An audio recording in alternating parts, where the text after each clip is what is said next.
اچھا سوگ میں یہ یاد رکھیے گا کہ یہ دو ٹرمز ہیں، سوگ اور عدت، اس کو سمجھ لیں۔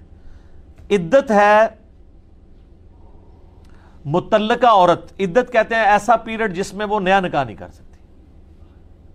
جو عورت طلاق یافتہ ہے، قرآن میں اس کی عدت آئی ہے 3 طہر، یعنی 3 دفعہ حیض آ کے وہ پاک ہوگی آلموسٹ 90 دن، وہ بھی اس صورت میں کہ جب اسے طہر میں پاکیزگی میں طلاق دی گئی ہو۔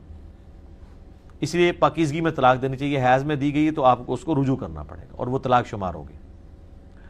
بیوہ عورت کی عدت جو ہے وہ ہے 4 مہینے 10 دن، بیسیکلی وہ اس کا سوگ ہے۔ یہ سورۃ البقرہ میں آیا ہے، بخاری مسلم میں ڈیٹیل موجود ہے۔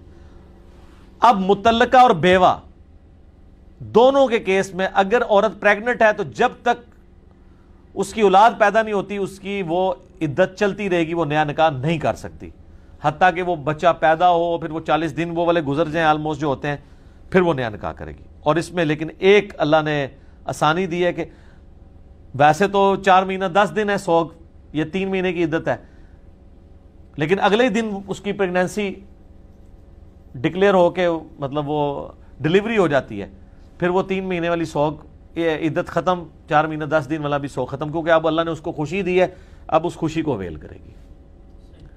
ابو داؤد ترمذی ابن ماجہ میں آتا ہے کہ جس عورت نے خلع لیا ہے اس کی عدت 1 مہینہ ہے۔ یہ بعض اوقات لوگ یہ پوچھ رہے ہوتے ہیں کہ جی وہ دیکھیں جی 5 سال ہو گئے ہیں میاں بیوی آپس میں ملے نہیں ہیں، تو اب آ کے تنسیخ نکاح ہوا ہے تو اب بھی عدت کرے گی؟ جی عدت کرے گی، کیوں نہیں کرے گی؟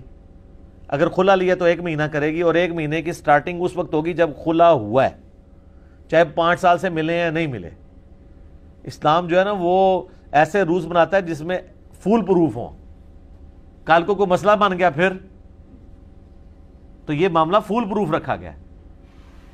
5 سال چھوڑ کے 10 سال کی ناراضگی ہے، جب وہ طلاق دے گا اس دن سے عدت شمار ہونا شروع ہوگی اور پھر آگے کے دن شمار کیے جائیں گے۔